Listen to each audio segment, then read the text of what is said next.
Testing. Can you guys hear me like this? Or You want me to use the mic? I think I'll stick over here.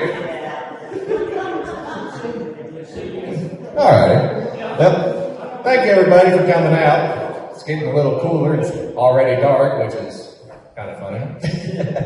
But we'll go on and dive right in. So we'll start off with old business from our last meeting. Tech Training's always available. Janet is willing to help anybody who may have issues with Facebook, emails, or anything else in between. She's willing to help out with that. So if you or anyone you know needs help, reach out to her. So from the physical court meeting, which was yesterday, nothing was really majorly accomplished, but I must say I was very disappointed in the judge because I did actually ask him to have us on the agenda. We me and Pam went down there in person, requested to be on the agenda. The executive assistant was out sick, so they took a sticky note. But then we actually asked him, myself, at the zoning meeting, which was, I can't remember the date, on the 5th, yeah, thank you. I actually asked him in person to be able to speak then. He said, you can speak at the end of the court meeting. When I tried to push him, say it really would be better if he was on the agenda so we had time to talk, he just walked off. But gave me his back and everything, so pretty disappointed. And like I said, there's nothing really major that was mentioned at the court meeting, unfortunately, but that's a major highlight from that. Guess we can move on here to the treasurer's report with Janet. We don't need to be letting him talk here anymore then, right? Yep. That's right. True. Yeah. He needs to be on their agenda. They sent him an email. Yeah. So if any of the Owen, Tyler, and then people want to be able to speak here again, we've asked them if they want to speak or even come here to be put on the agenda. So that way, Someone else in here, yeah. But I'll go ahead and stop the Janet. Okay, just really quick. This is our treasurer report. We did got another $100 when I was walking through Walmart. We're becoming recognizable now. So people want to give me money at Walmart. I don't turn it down. We're going to continue to keep it on our website. So when you go to wearemasoncountyky.org, there's a donate button. The amount doesn't matter. We appreciate everything. Okay, so this was our cash flow, and then this is our expenses so far. So we did pay for got the web hosting. They have never sent us a bill, the Breakfast Club. So some of you said that if they do send us a bill, we should contest it because everyone else gets to go on there for free. So we'll see about that. Then the petition, before we move on to our guest speaker, the petition, we are 3 online submissions away from 500. If you have not signed the petition, please go to wearemasoncountyky.org and click the link, please, and we'll get to 500. All right. Give him a round of applause.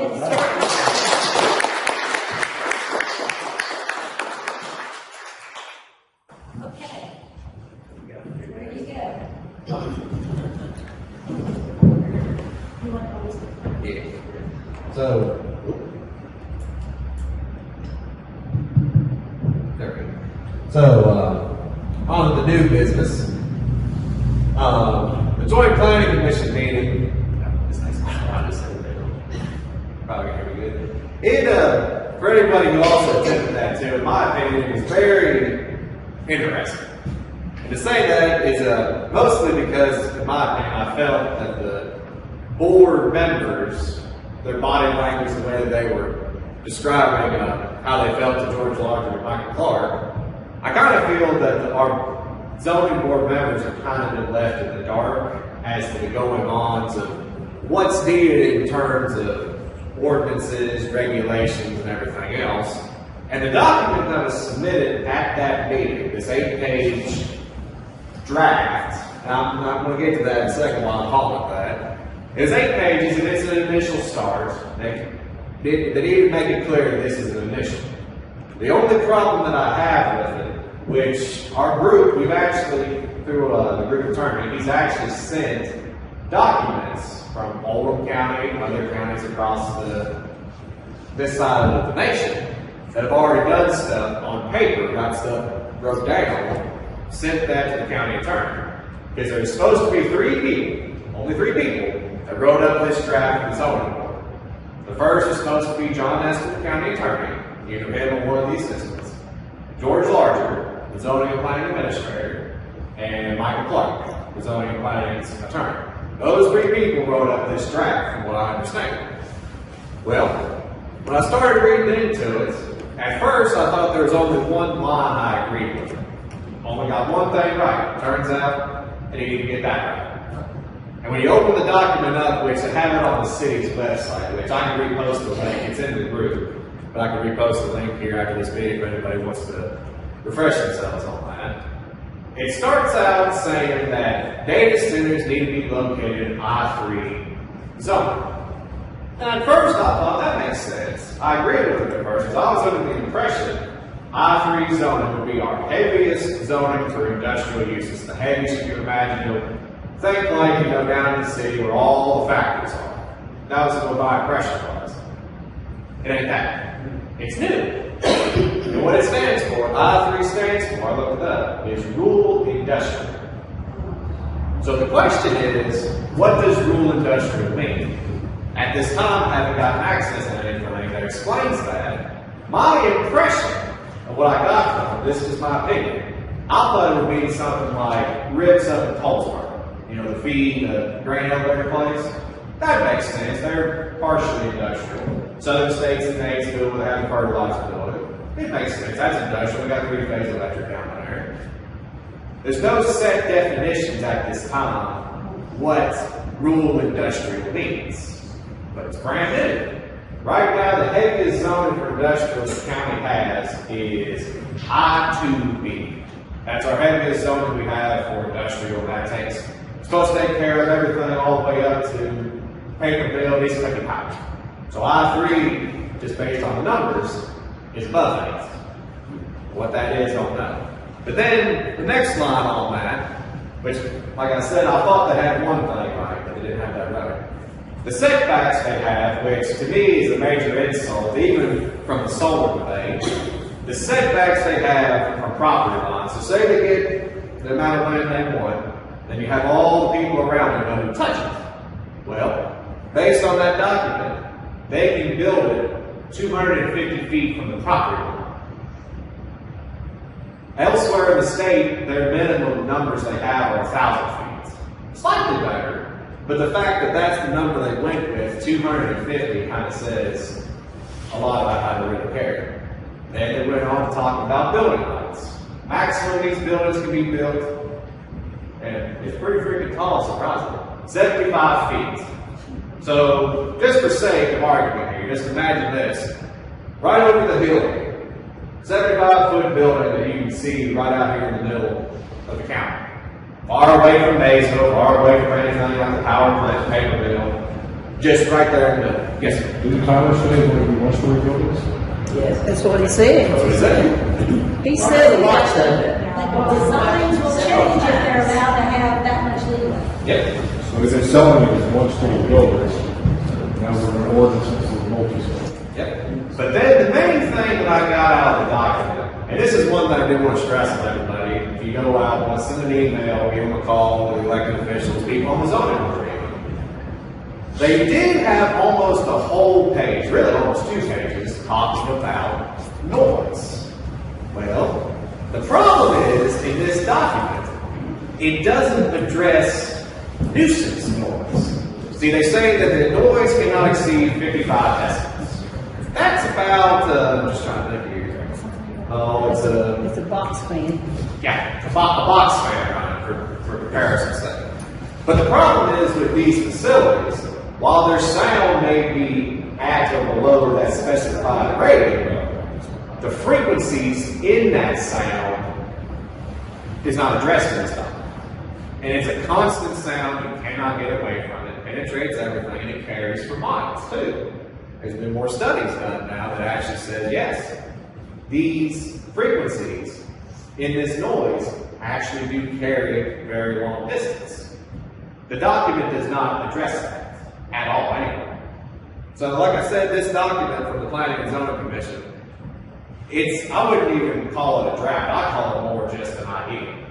Because when you read through it, they miss every single point that elsewhere in the state, in the country, people have already started doing stuff. It's like they're trying to intentionally reinvent the wheel instead of going out and buying documents. John is still involved. So are you saying our proposed regulations are pretty much, they're just doing their own whatever they want, and they never pay any attention to what we say? They're not paying any attention to anybody in the nation. Pretty much. They're not paying attention to anybody in Memphis or Virginia or Texas. And they're all redoing those now. They took whatever was existing for downtown Maysville. Yeah. So that tells you. It's in the Maysville paper today, Yep. the BS that they fed us the other night. And all it is just copy and paste of already existing stuff that doesn't actually address the concern. But we'll move on here. Talk about it. Oh, sorry. Okay. Repeat the question that people were asking. Use your mic. Oh, Use your mic so she can hear. It's on. It's on. Spit in line. yeah. I'm make sure it's on. No, I couldn't hear you. Oh, I couldn't hear everybody that. last question. The George Larger essentially took the ordinances from Maysville downtown. And that's how you get the 75-foot buildings, because they've got the multi-story buildings downtown. And he didn't go any farther than that. Right, the decibel noise. Only the higher frequency decibel noise, not the low tonal vibration noise. Sorry about that. So, moving right on, for the people that were at the zoning meeting too, which I should point out, I think they're feeling the pressure, because I gotta say, there's a lot of suits in that room. A lot of suits. People from East Kentucky Power, but right now, and this is one thing I encourage everybody to look into, which I can go on and share with you guys too. NBC actually contacted me the other day. They are still very, very interested in what's going on here. They actually asked, how did this meeting go? I said, well, it was just about what you figure, typical passing the buck kind of stuff. Shared with them the video I recorded on my cell phone, so they have access to that. But what we pointed out to them was this name, this law firm, Kindley Horn Law Firm. This is the law firm. Law firm or engineering firm? Both.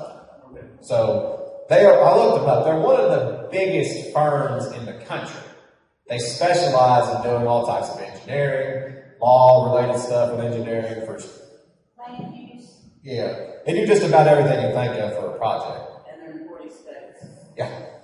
But the reason we bring this up, now maybe not this gentleman himself directly, but I've actually been in contact with some people in this town. This firm was in Hermantown, Minnesota. They got hired by their city to sell to their people that, oh, the project is so great, it's so good, and they rammed it through on their people up there. So now up in Hermantown, last I checked, they got approved for like 3 or 4 hyperscale data centers up there.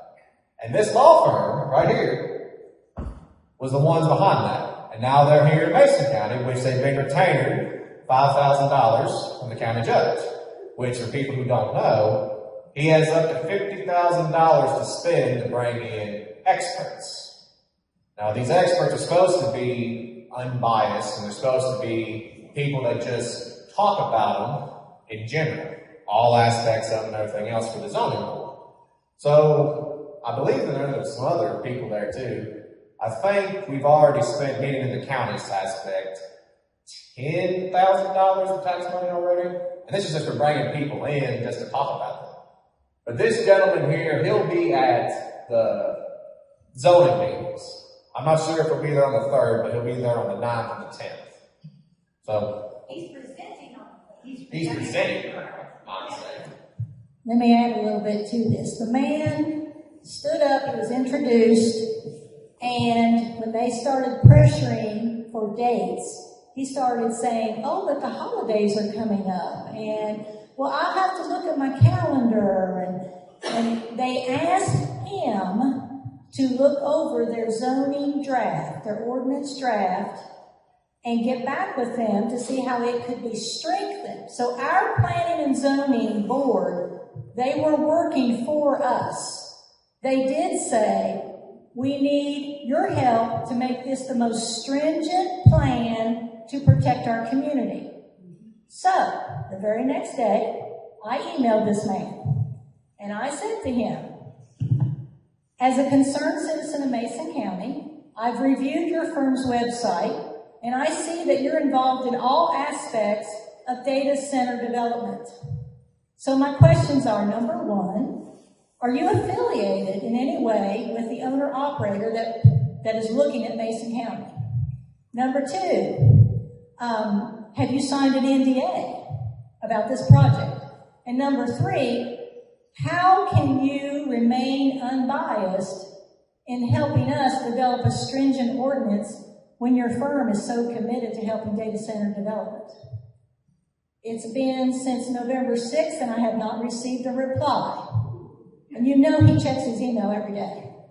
But we've got more slides here coming up to give you the dates. He's coming back on December 3rd to make a presentation and to sell us on the ordinance he's come up with. So we're not allowed to speak on those days, right? We're not allowed to speak on them. There will be Q&A. Yes, Q&A at the end of the meeting, after his presentation. Just bring bail money, I'll go with you. Yeah, since there's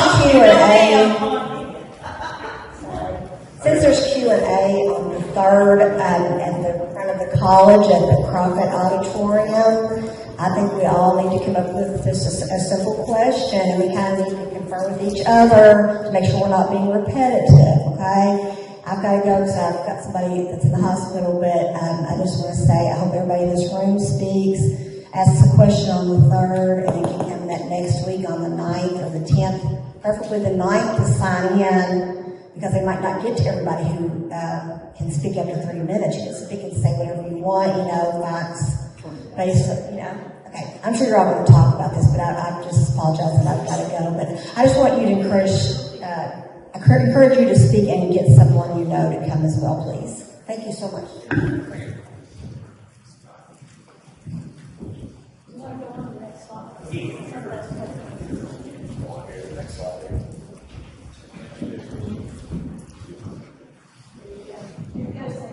Alright, so these are the dates in question, which need to make sure you mark on your calendar, and I'll make events in the group too.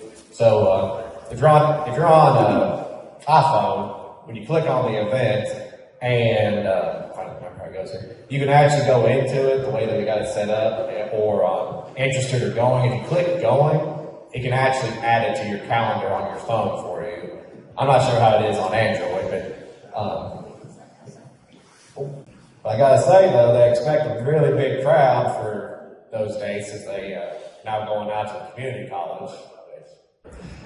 I think that's pretty good. Is there any way that we could pick it like down there at the courthouse when they're doing anything? I mean, we need a bunch of people to stand outside. We need to be seen. We need to pick it. We could pick it. I mean, they can't make us not because it's our governmental right. That's right. Then everybody can see. People who don't know about it matter. Okay, so on the website, we do have all this information here, so you don't have to take notes. You can refer back to this. This is their proposal. This is where they have the rules of engagement for us at these meetings. So the meeting on the 3rd will just be him presenting, and we get to ask questions. Q&A. Very brief. No one gets to stand for 3 minutes or any of that. But on the 9th and the 10th, we have to be organized. On the 9th, you get to have group presentations. So our lawyer has decided it would be best for him to represent us and make the 20-minute presentation. Because in his words, zoning and planning doesn't seem to listen to citizens. they listen more to a lawyer. So he plans to do the presentation. We are going to give him an outline of what we want him to cover, okay? Any other groups, Sierra Club or Farm Bureau or any other A church? churches, anybody that has a vested interest in this county and the quality of life should be there. FFA, they should be there making a 20-minute presentation, okay? So that's Crockett Auditorium. I'm sorry, Crockett Auditorium is on the 3rd. This will be in the big auditorium, Fields Auditorium, okay? So we need as many people to show up at that as possible, but the presentations, there could be several. So they may be all presentations that night, and then just a little bit of time left over for each person to stand up for 3 minutes. If you do not want to stand and make a presentation for 3 minutes, you can submit it in writing. But all the rules are here. We go in on this, and they're lengthy.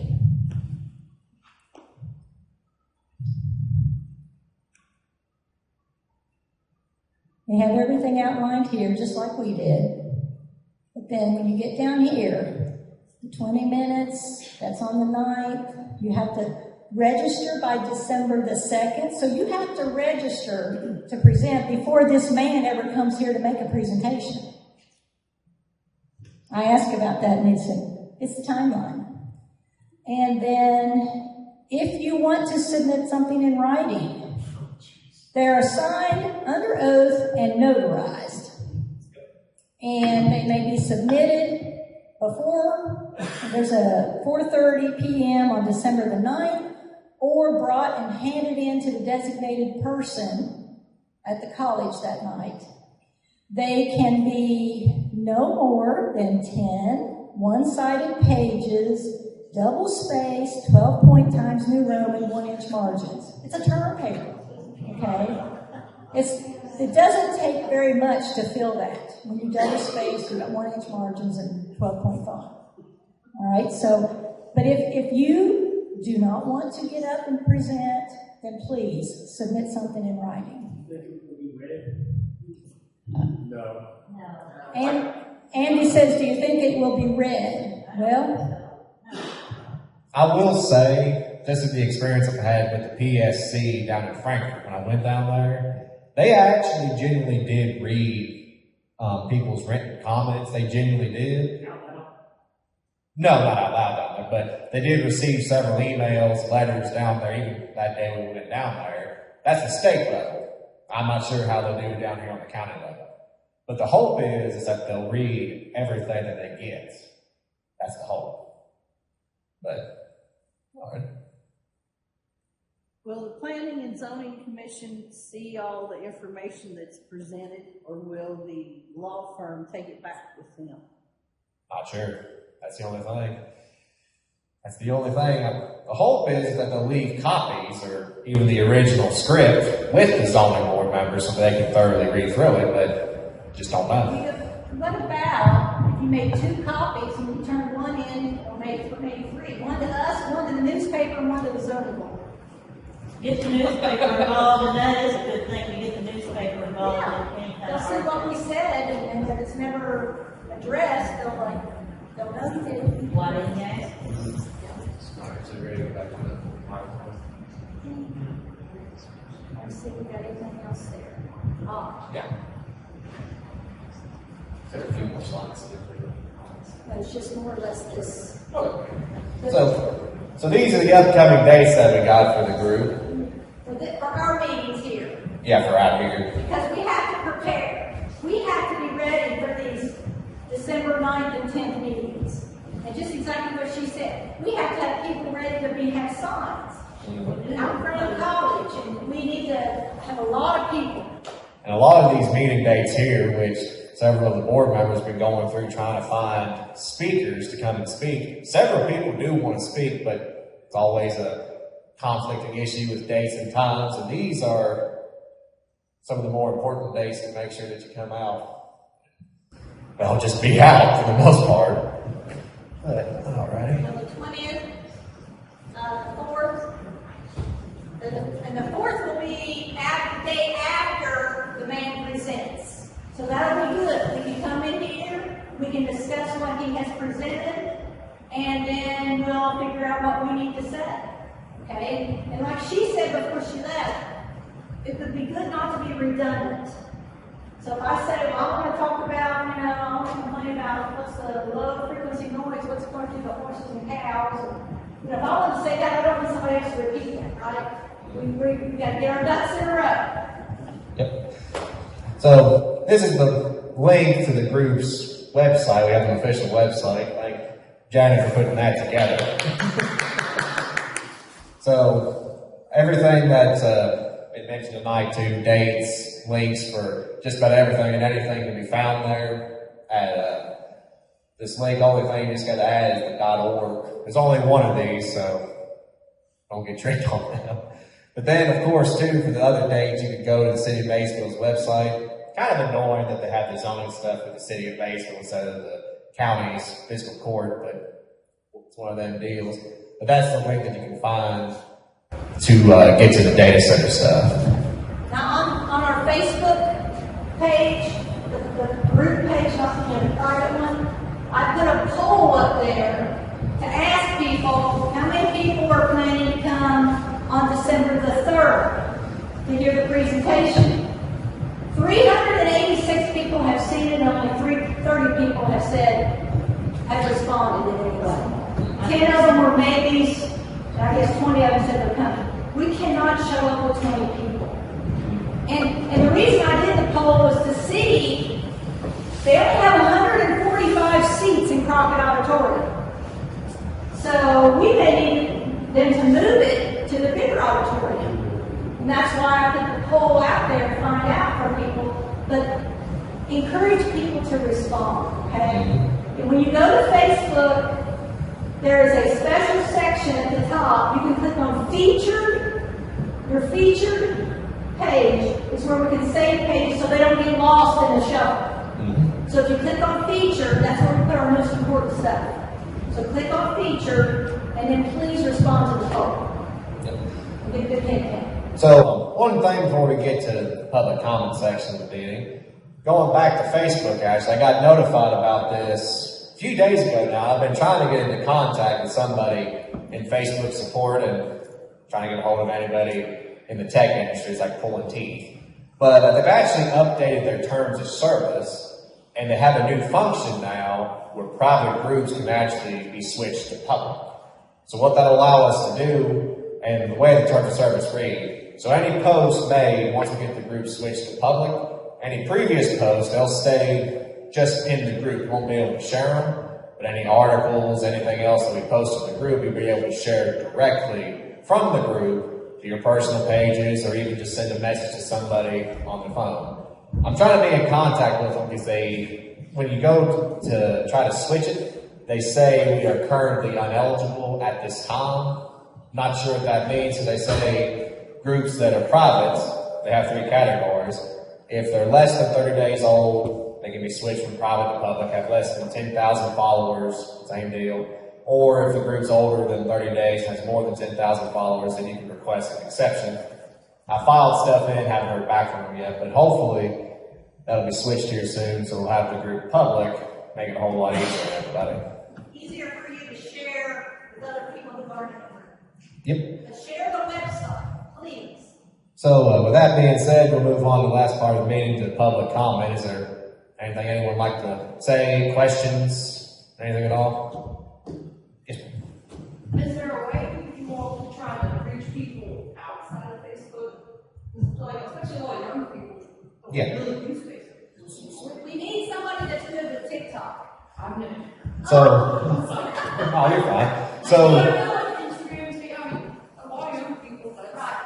yeah. So, we do actually have a YouTube, a Twitter, and a TikTok. I got a few videos uploaded on the YouTube page. There's still more we got to upload. Of course, got to go through, edit them a little bit and everything, get them published. The TikTok, we do have an account with some followers, but I'll be honest, I'm not making many TikToks. If somebody know anybody that would be good at making TikToks, by all means, tell them to reach out, get going on there. I know it costs money to put like social media people that sort of handle that, make it appeal, so people get more interested. Yeah, we can, the board of the group, we can look into that, forming another.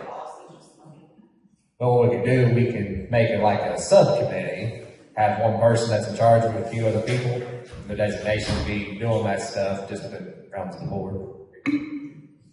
I had the pleasure of speaking with a councilman in Warrenton, Virginia. Now they've been through this battle. They're currently in the middle of a lawsuit with Amazon Web Services. I asked him the same question, how do you mobilize people? And he said, well, going door to door helps. Well, we did that in Highland Heights. I don't know, do we have any Highland Heights people here tonight? Did I leave a flyer in your mailbox? I don't think I got one. Oh, well, we hit every mailbox we thought we did. So anyway, they are going to be affected the most. And so when we met many of the people, we explained to them what was happening. What would you say, Laura, about 5 people were totally knew nothing about it? Nothing. And so, and they were all older people. yeah, they were older, and they weren't on Facebook, like you said. So that's why we decided we'd go the website route, because that way, if you see the website link, you can go straight to it. We keep everything over there that's important on the website. Same thing's on Facebook. But anyway, the man from Warrenton, he told me about EDDM, where you can do a mass mailing that gets put in.